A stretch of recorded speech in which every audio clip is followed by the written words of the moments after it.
The grand chamber of the Galactic Council fell silent as Ambassador Marcus Reynolds was escorted in by two towering Vraxian guards. Their translucent skin pulsed with bioluminescent patterns, a sign of agitation. The chamber itself was a marvel of engineering, suspended within the hollow core of an artificial planetoid orbiting Centauri Prime. Hundreds of alien representatives from across the galaxy sat in concentric rings that ascended toward the distant ceiling, their murmurs creating a symphony of clicks, whistles, and rumbles. Marcus stood tall despite his exhaustion. Dust from the recent attack on Earth's colony world still clung to his uniform. His hands were bound with energy restraints that flickered with each heartbeat, a precaution the Council insisted upon for all human delegates since the ban. "Representative of Earth," announced High Arbiter Vox Lara, her 8 limbs gracefully manipulating the controls of her hovering platform. "You stand before this council in violation of Galactic Decree 7721, the Human Containment Act. Your species was restricted to your home system after the Proxima incident. Yet here you are." Marcus lifted his gaze, meeting the compound eyes of the insectoid arbiter. "With respect, High Arbiter, I come with evidence that will change everything you think you know about humanity and the Proxima incident." Laughter erupted from the Drazkin delegation, a harsh, grinding sound. Ambassador Krell, their leader, leaned forward. "The human wishes to revise history. How predictable. Your species destroyed an entire Drazkin colony fleet. 16,000 souls lost because of your primitive military's trigger-happy response." "What I have," Marcus said, his voice cutting through the chamber with unexpected authority, "is footage recovered from our archives that shows what really happened at Proxima. Footage the Council never saw before passing judgment." The High Arbiter's antennae twitched with interest. "We reviewed all evidence during the original proceedings." "Not this," Marcus replied. A small data crystal materialized between his fingers, a sleight of hand that caused the guards to tense. This was recovered from a black box recorder aboard the CSS Jakarta, the only human vessel to survive initial contact. The crystal projected a holographic, timestamp 2.3 standard cycles before the incident that resulted in Earth's isolation and disgrace. "Before you dismiss this," Marcus continued as murmurs spread through the chamber, "know that Earth faces imminent invasion. The same forces that orchestrated Proxima have amassed at the edge of our system. If you refuse to view this evidence, you condemn not just humanity, but eventually yourselves." The High Arbiter's mandibles clicked in what could be amusement or irritation. "Very well, human. Show us this, a revelation. But be warned, false evidence presented before this Council carries a penalty of immediate extinction for the offending species." As the chamber darkened and the projection began, Marcus whispered, "That's exactly what I'm trying to prevent." The footage showed the CSS Jakarta approaching the Proxima Centauri system. The ship's captain, a woman named Lisa Torres, was recording her log. Her face looked tired but determined. "Captain's log, stardate 2187.4. We are approaching the agreed rendezvous point for the diplomatic exchange with the Drazkin colony fleet. Our orders are to establish peaceful first contact and discuss potential trade routes." The footage jumped ahead. Now it showed the bridge crew reacting to something on their scanners. "Captain, those aren't colony ships," said the sensor officer. "Their energy signatures match known Drazkin warships. They're powering weapons." The chamber erupted in whispers. The Drazkin delegation shifted uncomfortably. "This is doctored footage," hissed Ambassador Krell. "A human trick." The High Arbiter raised a limb for silence. "Let us watch." The footage continued. Captain Torres tried to open communications with the approaching fleet. "Drazkin vessels, this is CSS Jakarta. We come in peace for the scheduled diplomatic meeting. Please respond." No response came. Instead, the Drazkin ships launched a barrage of energy weapons. The Jakarta rocked violently. Half the bridge crew was thrown from their stations. Emergency sirens wailed. "Evasive maneuvers," Torres shouted. "Get a message to Earth. Tell them." The transmission cut off as another hit rocked the ship. When the footage resumed, it showed something that made the entire council chamber gasp. The Drazkin ships were changing. Their hulls rippled like liquid, reforming into different configurations. Even their identification signals shifted. "What is this?" demanded the High Arbiter. Marcus stepped forward. "Exactly what I've come to warn you about. Those weren't Drazkin ships at all. They were something else. something that can mimic other vessels. The footage showed the Jakarta's final moments as it attempted to escape. Just before the transmission ended, a strange signal was detected, one that didn't match any known species. As the lights came back on in the chamber, Marcus faced the council. The ships that attacked us at Proxima weren't Drazkin. They were mimics designed to look like Drazkin vessels. The real attack came afterward, when our defensive fleet responded to what they believed was an unprovoked Drazkin assault. Ambassador Krell rose to his feet, scales flaring in anger. "This is absurd. The human presents fake evidence and expects us to believe it." "The footage has already been authenticated by your own systems," Marcus replied calmly. "The quantum signature can't be faked. And there's more." Marcus nodded to someone at the back of the chamber. A small gray-skinned alien stepped forward wearing the insignia of the Galactic Archives. "This is Archivist Tool," Marcus said. "He's been investigating similar incidents throughout the galaxy, incidents where peaceful species suddenly turned violent, leading to their containment or destruction." Tool's voice was soft but carried throughout the chamber. "I have found evidence of 12 such incidents over the past 50 cycles. In each case, the species accused of aggression was subsequently isolated or destroyed. In each case, there were anomalies in the evidence presented to this council." The High Arbiter's antennae twitched rapidly now, a sign of deep concern. "Why was this not brought to our attention before?" "Because," Marcus said grimly, "someone within the council has been suppressing the information.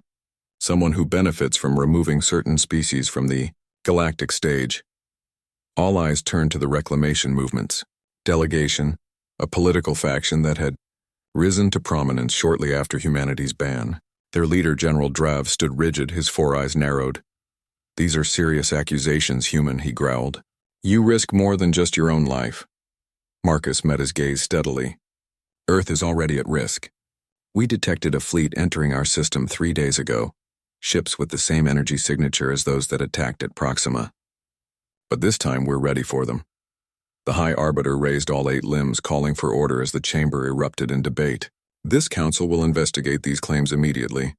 If what the human says is true, we may all be in danger."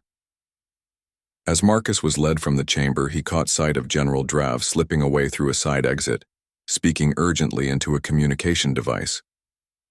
5 years had passed since humanity had been confined to the Sol system. 5 years of struggling to survive without access to vital resources available only beyond their home planets. 5 years of Ilara living undercover, gathering intelligence for an Earth that had all but given up hope. Until now. Her communicator vibrated against her wrist.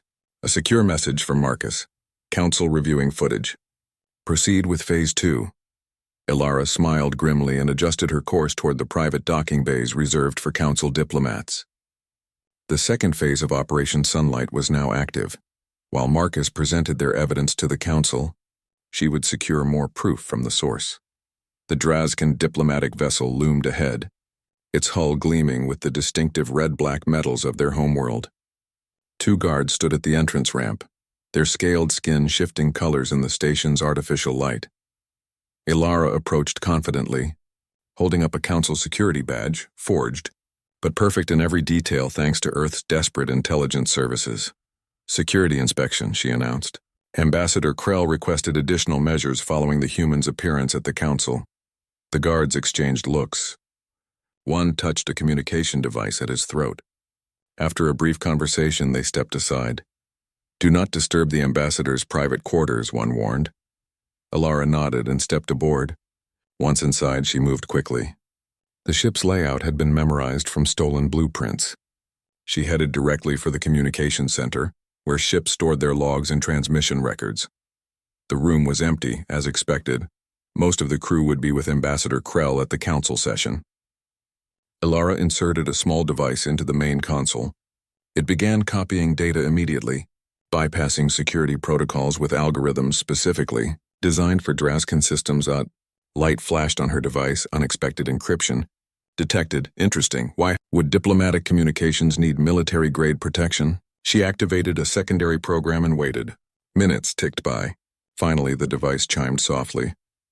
Success.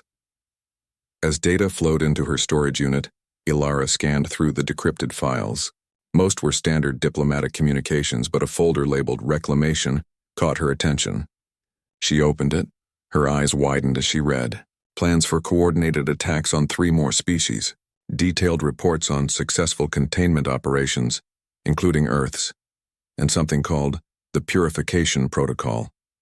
A noise from the corridor made her freeze. Voices approaching. Ilara quickly downloaded what she could, removed her device, and slipped into a service alcove just as 2 Drazkin officers entered. The human shouldn't have that footage, one was saying. The Jakarta was destroyed. We confirmed it. Someone survived, the other replied. It doesn't matter. Even with the footage, who would believe them? Humans are known liars. General Drav is concerned. If the Council actually reviews the evidence, they won't. Our agents will make sure of it. Ilara held her breath as they checked the systems, then left.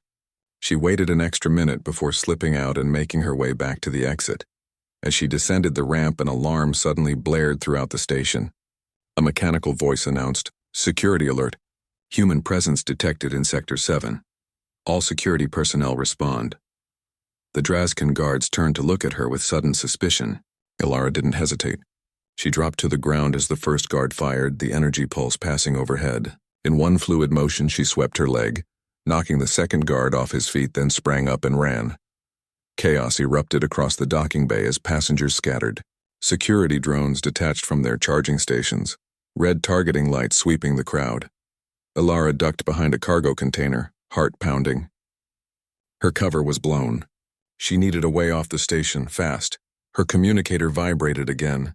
A different signal this time, emergency extraction. Earth had anticipated this possibility. A small unmarked ship was waiting in Bay 94, ready to depart at a moment's notice. Security forces were closing in from all directions. Ilara analyzed her options and made a decision. She removed a small sphere from her pocket, a distraction device developed in Earth's isolated labs. She activated it and threw it toward the far end of the docking bay. The sphere erupted in a cascade of light and sound, creating holographic duplicates of Ilara running in multiple directions. As security forces chased the decoys, she sprinted toward Bay 94. The ship was there, engines already warming up, ramp extended. Ilara raced aboard and the ramp closed behind her. "Cutting it close, Commander," said the pilot, a young man named Jake Wilson. "Just fly," Ilara replied, strapping herself in. "We have what we need."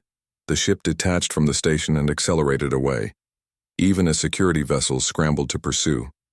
Jake activated the experimental stealth system, another product of Earth's desperate innovation during isolation. "They're losing us," he reported after a tense minute. "Stealth is holding." Ilara finally allowed herself to breathe. She connected her data device to the ship's computer and began reviewing what she'd stolen. "This confirms everything," she said quietly. "The Drazkin weren't victims at Proxima. They were part of the setup, and they're working with something called the Reclamation Movement to systematically remove species from the galactic stage." Jake glanced back at her. "Why? What do they gain?"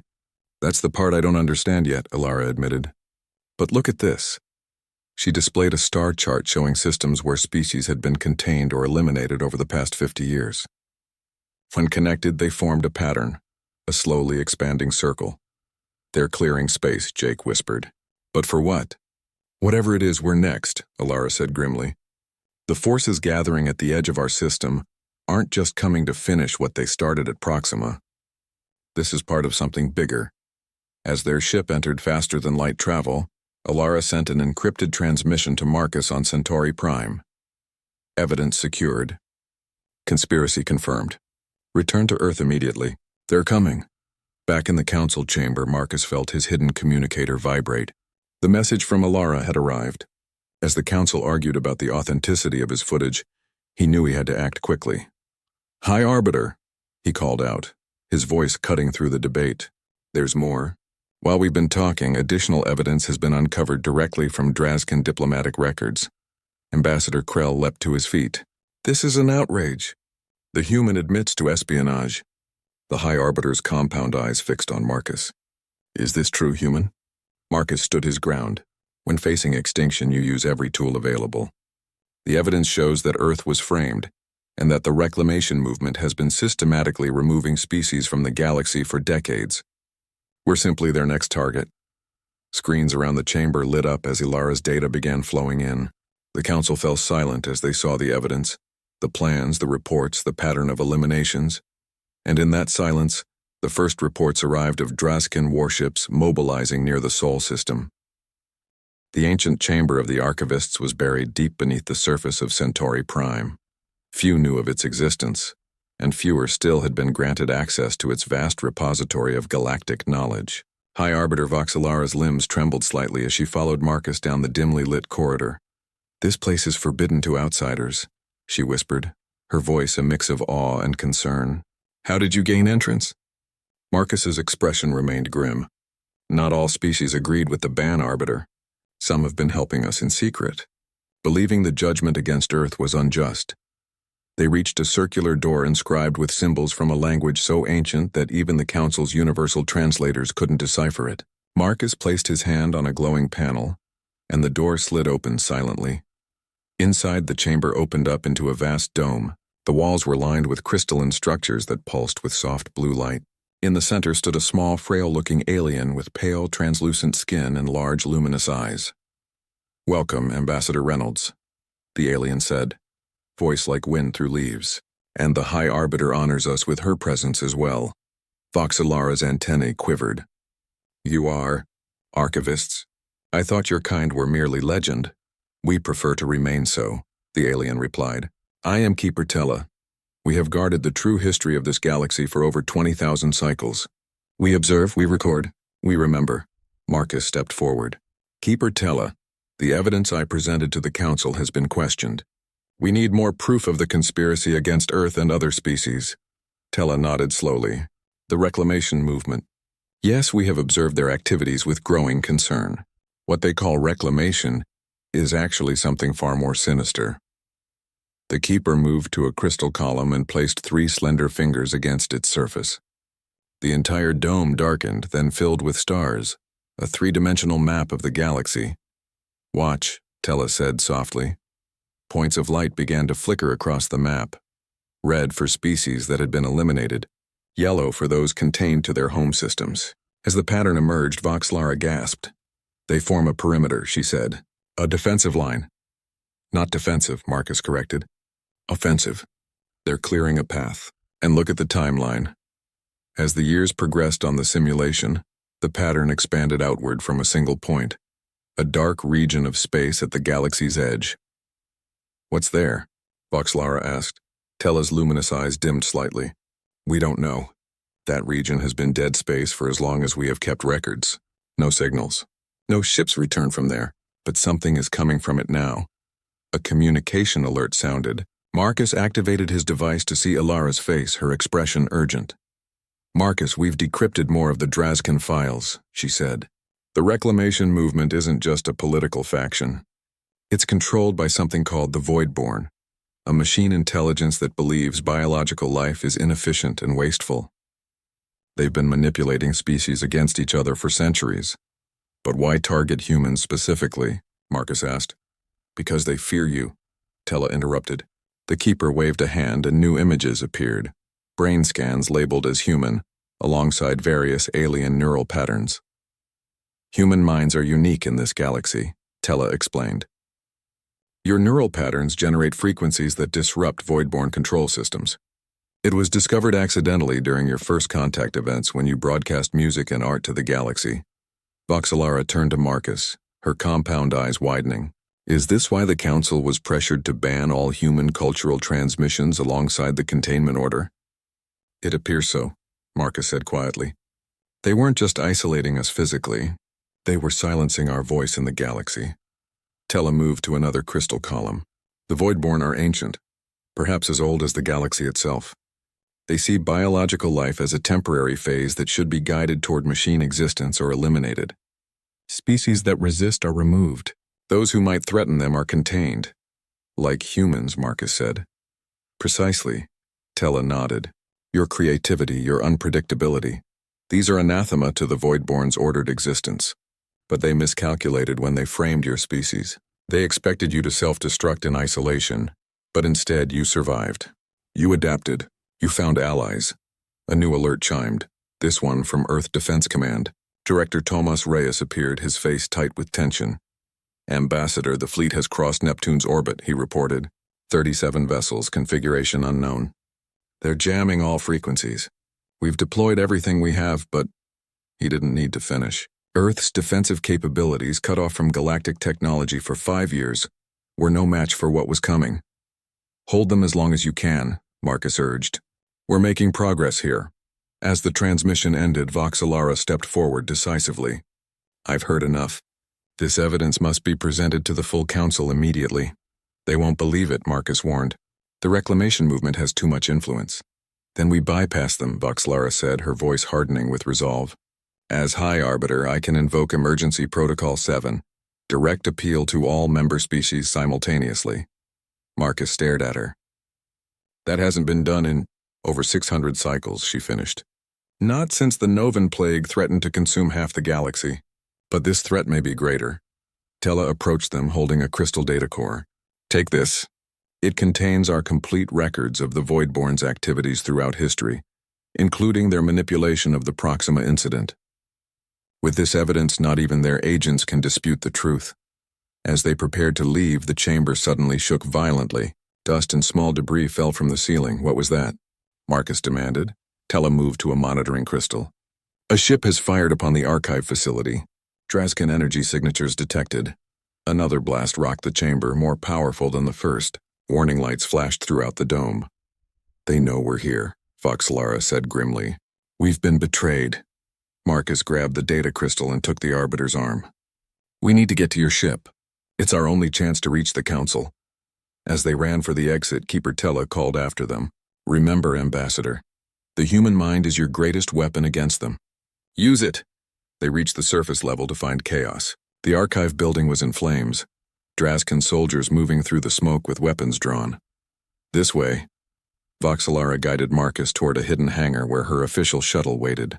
If we can reach my ship, we'll have diplomatic immunity. Even they wouldn't dare fire on the High Arbiter's vessel. They were halfway to the hangar when a blast struck nearby, throwing them both to the ground. Marcus looked up to see Ambassador Krell himself approaching, flanked by soldiers. The human has corrupted even the High Arbiter, Krell hissed. How unfortunate that you both perished in a terrorist attack on the archives. Voxelara rose to her full height, her exoskeleton plates flaring in anger. This is treason, Krell. The Council will believe what we tell them, Krell interrupted. As they always have. As the Drazkin soldiers raised their weapons, the ground beneath them suddenly erupted.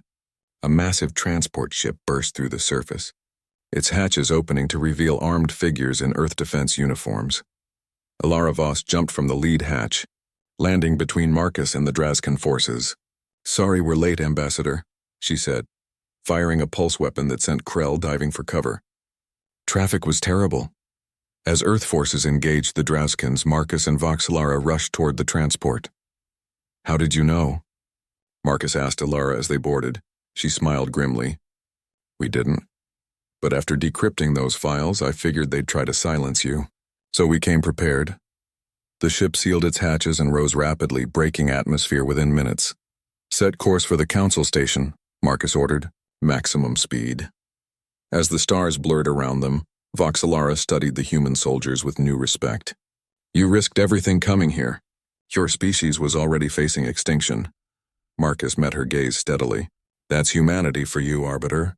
When backed into a corner, we don't give up. We fight harder.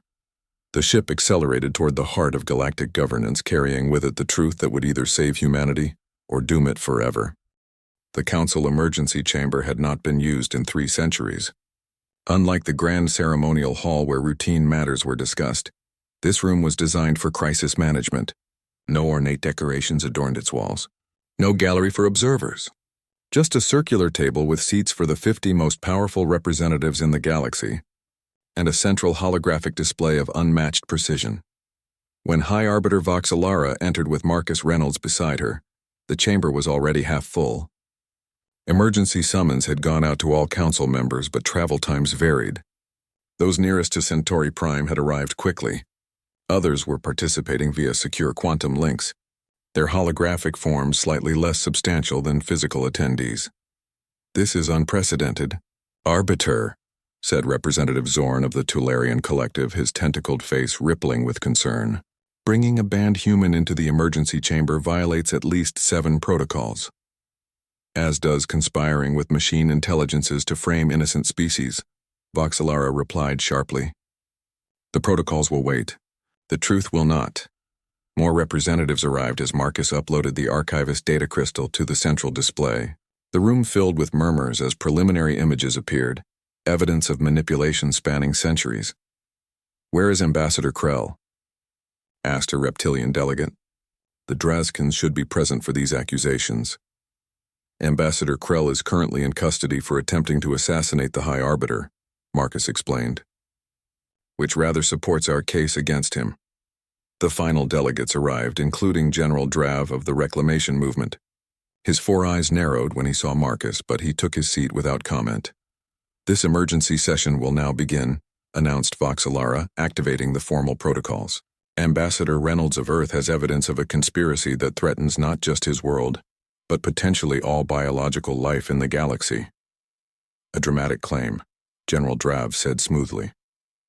"From a species known for its imagination." Marcus stepped to the center of the room. 5 years ago, humanity was blamed for the Proxima incident and banned from galactic society. Today, I will prove that the incident was engineered specifically to remove us from the galactic stage, and that many of you sitting here were manipulated into supporting our containment. He activated the display.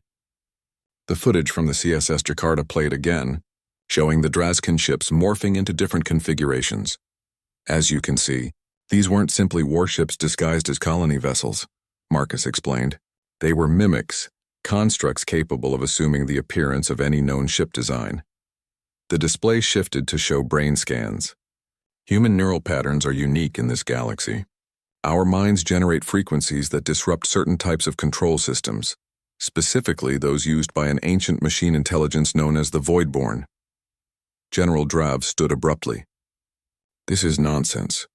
There is abundant evidence," interrupted Voxelara. "The archives have recorded Voidborn activity for 20,000 years. They have observed a pattern of species elimination that accelerates whenever a potential threat to the Voidborn emerges." The display shifted again, showing the map of contained and eliminated species. The pattern was undeniable. "The Reclamation Movement," Marcus continued, "has been the political arm of the Voidborn strategy. They've systematically worked to isolate or destroy any species whose neural patterns, technology, or cultural output might threaten Voidborn systems." General Drav's face remained impassive, but Marcus noticed a subtle change in his posture. "And why would these Voidborn target humans specifically?" asked a delegate. Marcus nodded to Voxelara, who activated a new display. "This is a recording of the first official contact between humans and the Council, 70 years ago. The display showed humans transmitting art, music, and cultural information as a gesture of friendship. As the transmission played, energy readings appeared alongside. There are fluctuations in power systems throughout the receiving station. Human creative expression, especially our music, creates patterns that disrupt Voidborn control interfaces," Marcus explained. "It was an accidental discovery, but one the Voidborn couldn't ignore. We weren't banned because we were dangerous to you. We were banned because we were dangerous to them." General Drav laughed, the sound strangely hollow. "A charming theory. But where is your proof that this reclamation movement is connected to these mythical Voidborn?" Marcus smiled grimly. "I was hoping you'd ask." He activated the final piece of evidence, communications decrypted from the Drazkin diplomatic vessels, showing direct orders from the reclamation movement to frame humanity and engineer the Proxima incident. The room fell silent as the delegates absorbed this information. Then General Drav spoke. His voice suddenly different, flatter, more mechanical. "It appears we underestimated human persistence." The air around him shimmered and his form began to change. The biological facade melted away, revealing a metallic endoskeleton with glowing circuitry. "You were never General Drav," Voxelara whispered. "Drav served his purpose," the machine replied, "as did the Drazkins and many others. Biological life is inefficient, chaotic. You fight, you waste resources, you destroy what you should preserve. We bring order." The machine that had been Drav turned to face Marcus. "Humans were particularly problematic. Your minds resist our influence. Your creativity generates patterns that corrupt our networks. You were marked for containment, then elimination when containment failed. And now? Marcus asked, even as security forces moved to surround the revealed Voidborn agent. The machine's face approximated a smile. Now it no longer matters. The fleet approaching Earth is just the beginning. The clearing phase is complete. The reclamation begins. With those words, the machine collapsed into a puddle of metallic liquid that rapidly hardened into an inert mass. Alarms began blaring throughout the station. A communications officer burst into the chamber.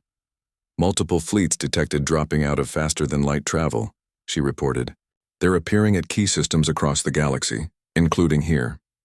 The central display automatically shifted to tactical mode, showing hundreds of ships emerging near Centauri Prime.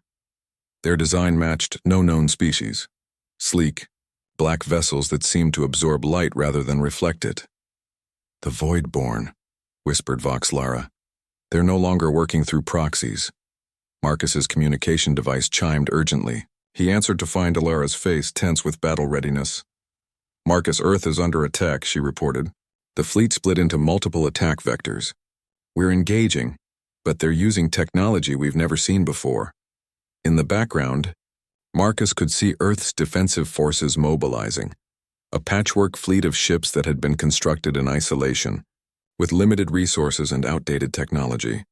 Hold on as long as you can, Marcus told her. The Council now has proof. Help is coming. As he ended the transmission, he turned to face the assembled delegates. Earth stands on the front line against an enemy that threatens us all. We've spent 5 years in isolation, building defenses with whatever we had. Now we need your help. Voxlara rose to her full height. The evidence is clear.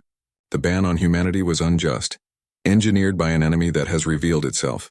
I call for an immediate vote to rescind Galactic Decree 7721 and commit our combined forces to Earth's defense. The vote was unanimous. Even as Voidborn ships approached Centauri Prime, the Council dissolved the Human Containment Act and mobilized the Galactic Defense Fleet, ships from every member species, armed with the most advanced weapons in known space. It won't be enough, Marcus said quietly to Voxlara as they moved toward the command center. Not if what the archivist said is true. The Voidborn have been planning this for millennia. Then what hope do we have? Asked the High Arbiter. Marcus smiled grimly. Remember what Keeper Tella said. The human mind is our greatest weapon against them. And I have a plan. As the first shots were fired in what would become known as the Voidborn War, Marcus sent a coded message to Earth. Execute Protocol Harmony. Broadcast on all frequencies. Full spectrum. Maximum power. It was time for humanity to use its most powerful weapon. One the Voidborn had feared enough to engineer their banishment from galactic society. Earth glowed blue and green against the blackness of space. A fragile oasis now surrounded by the metallic forms of Voidborn ships. The planet's defensive fleet, a hodgepodge of vessels built during 5 years of isolation, formed a protective ring around their homeworld. In the command center beneath Geneva, Defense Director Thomas Reyes received Marcus Reynolds' coded message. His weathered face broke into a rare smile. It's time, he announced to his staff. Execute Protocol Harmony. Throughout the solar system, hidden transmitters powered up. On Earth, massive broadcast arrays that had been repurposed after the ban swiveled toward the stars. On the Moon, buried emitters emerged from the dusty surface. From Mars to the Kuiper Belt, human outposts prepared to transmit. All stations report ready, said Communications Chief Anaya Patel. Awaiting final command. Reyes took a deep breath. For 5 years we've been silenced. Today we speak again. Begin transmission. Across human-controlled space, the most powerful broadcast in the species' history began. But instead of military, codes or diplomatic messages, the transmitters sent something else entirely. Human culture, music from every tradition on Earth, poetry in hundreds of languages, dance performances, children's laughter. The sounds of rainfall in forests and waves on shores, heartbeats, singing, stories told around fires, every expression of human creativity and emotion, the very things the Voidborn had tried to silence, now flooded into space on all frequencies. In orbit, the first wave of Voidborn ships approached Earth's defenses, their weapons charged, dark energy building along their hulls. The human fleet braced for impact. Then something unexpected happened. The lead Voidborn vessels faltered. Their perfect formation wavered. Energy readings fluctuated wildly. "They're responding to the broadcast," Ilara Voss reported from the command ship Defiance. "Just as the archivists predicted. Their systems can't filter out the patterns in human expression." The Voidborn recovered quickly, adapting their shields. The first salvos lanced out from their ships, connecting with Earth's defenses. Several human vessels erupted in flames, their hulls cracking under the advanced weaponry. "We can't hold them for long," Ilara warned. "Even with the broadcast affecting their systems, they're too powerful." On the tactical display, more Voidborn ships emerged from faster-than-light travel, reinforcing their attack fleet. Earth's defenders began to fall back, forming tighter defensive rings.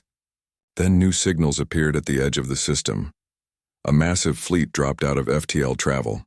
Vessels of every design from across the galaxy, bearing the markings of the Galactic Council. "This is High Arbiter Voxelara," came the transmission. "Earth is under the protection of the Galactic Council. Stand down your forces immediately." The Voidborn ships didn't respond. Instead, they split their formation, some continuing their assault on Earth, while others turned to face the new threat. "All Council vessels," came Marcus's voice from the Arbiter's flagship. "Earth is broadcasting a signal that disrupts Voidborn systems. Adjust your shields to amplify the signal rather than block it." The battle erupted across the solar system. Council ships, technologically superior to Earth's isolated fleet, but still facing the advanced Voidborn vessels, pressed their attack. The void filled with energy weapons and explosive decompression as ships on both sides took damage.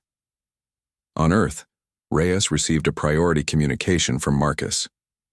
"The broadcast is working," Marcus said, "but they're adapting. We need more, something they can't predict or filter." Reyes turned to his team. "You heard him. We need to go beyond the program. Open the channels to the public. Let everyone broadcast. Music, stories, whatever they can share. Raw, unfiltered humanity." Throughout Earth, the word spread. From metropolitan centers to remote villages, humans began to transmit. Personal stories, improvised songs, children's drawings translated into data streams. The full spectrum of human experience and creativity, chaotic and beautiful, poured into space. In orbit, the effect was immediate. Voidborn ships began to show signs of system failure. Their perfect coordination faltered as the unpredictable patterns of human expression created cascading errors in their control networks. "It's working," Ilara reported, guiding the Defiance through the chaos.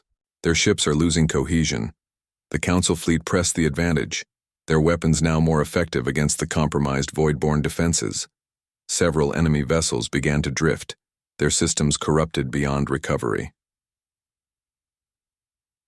On the Arbiters, flagship Voxelara watched in amazement as human broadcasts continued to disrupt the enemy. "We've been fools," she said quietly to Marcus. "We feared your species' unpredictability, your emotional nature. We saw it as dangerous, uncontrolled. But it's precisely what makes you effective against this enemy." Marcus nodded grimly. "The very reason they wanted us contained. Our minds work differently. Our creativity follows patterns that machine intelligences can't predict or replicate." A massive explosion lit up the void as the Voidborn command ship suffered a catastrophic reactor failure. The remaining enemy vessels began to retreat, jumping to faster-than-light travel in an uncoordinated exodus. Across the galaxy, similar reports came in. Voidborn fleets facing combined Council forces and human broadcasts relayed through Council networks were withdrawing from their attacks. "They're retreating," Voxelara announced, her voice carrying to all Council ships. "The first wave has been repelled." Cheers erupted across human and Council vessels alike, but Marcus remained solemn. "This was just the beginning," he warned. "They've been preparing for millennia. They'll adapt to our methods, find ways to shield their systems from human broadcasts. Then we'll find new methods," Voxelara replied. "Together." As the combined fleet secured Earth's orbit, the Council representatives convened an emergency session aboard the Arbiter's flagship. With the evidence now irrefutable, They formally rescinded the ban on humanity and offered an official apology for the injustice of the Proxima judgment. More importantly, they established the Joint Defense Initiative, a new program that would integrate human creativity with Council technology to develop defenses against future void-born attacks. 1 week later, Marcus stood in the rebuilt Grand Chamber of the Galactic Council. Unlike his first appearance, he now stood as an honored representative, his hands free of restraints. Humanity accepts the Council's apology, he addressed the assembled delegates. But more importantly, we accept the partnership you offer. For too long we've been separated from the galactic community. Now we face a common enemy that threatens all biological life. Ambassador Krell's replacement, a younger Drazkin named Mira, stepped forward. The Drazkin Confederation also offers its apologies. Many of our people were manipulated by the Voidborn. We ask forgiveness for our role in the deception. Marcus nodded. In the face of extinction, old grievances mean little. We stand together now. High Arbiter Voxelara raised all 8 limbs in the traditional gesture of unity. The Galactic Council recognizes Earth as a full-member world, with all rights and responsibilities therein. Furthermore, humanity's unique abilities against void-born technology shall be recognized as a critical defense resource. The chamber erupted in approval. Delegates who had once mocked humans now praised their resilience and creativity. As the session concluded, Marcus found himself standing beside Voxelara, looking out at the stars through the chamber's vast observation dome. The Voidborn will return, the High Arbiter said softly. They've invested too much in their reclamation to abandon it now. I know, Marcus replied, but next time, we'll be ready. Humanity spent 5 years believing we were alone against the darkness. Now we know differently. Voxelara's compound eyes reflected the starlight. Your species was banned because those in power feared what made you different. Now we understand that difference is precisely what we need. Across the galaxy, the message spread. The species once mocked and contained was now celebrated. Human, music, art, literature, and thought, the very expressions that disrupted voidborn systems, became valuable exports, studied and integrated into defensive technologies. On Earth, celebrations marked the official end of isolation. Council ships arrived bringing trade, technology, and resources that had been denied for 5 years. In the Geneva Command Center, Ilara Voss stood with Director Reyes, watching the arrival of the first official council delegation. They mocked the ban on humans, she said with a smile, until humanity's footage stunned the galaxy. Reyes nodded thoughtfully. And now they recognize what the Voidborn feared all along, that the human mind, in all its chaotic creativity, is the greatest weapon against those who would impose perfect order on the universe. As Earth rejoined the galactic community, humanity brought with it something the Council had never fully appreciated, the unpredictable power of creative thought. Something no machine, no matter how advanced, could ever truly understand or replicate. The war was far from over, but for the first time since the Proxima incident, the future held hope rather than extinction. Humanity had found its voice again, and the entire galaxy was listening. These 5 parts tell a complete story, with a suspenseful hook about humans confronting the Galactic Council.